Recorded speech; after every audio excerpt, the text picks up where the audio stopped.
কৌস্তুভ রায়ের জামিনের আবেদন 17ই অগস্ট শুনানির দিন ধার্য করলেন বিচারক প্রশান্ত মুখোপাধ্যায়। জামিনের আবেদনে কৌস্তুভ রায়ের দাবি মূল অভিযুক্ত জামিনে মুক্ত, তাই জামিন মঞ্জুর করুক আদালত।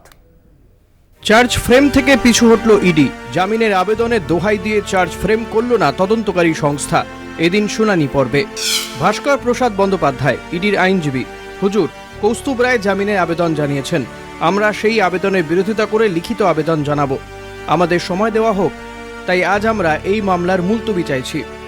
মৃত্যুঞ্জয় চট্টোপাধ্যায়, কৌস্তুভ রায়ের আইনজীবী, হুজুর, আমার মক্কেল প্রথমেই বেশ কিছু প্রশ্ন তুলেছিলেন।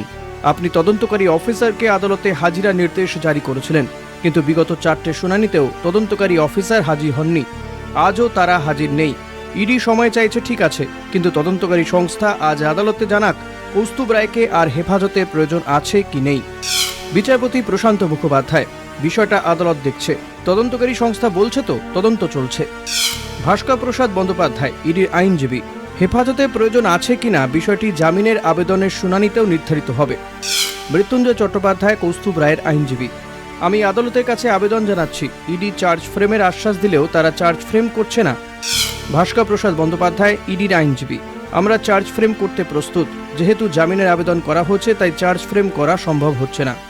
মৃত্যুঞ্জয় চট্টোপাধ্যায়, কৌস্তুভ রায়ের আইনজীবী, হুজুর, তাহলে ইডি যদি আজকে চার্জ ফ্রেম করে তাহলে আমি জামিনের আবেদন প্রত্যাহার করছি।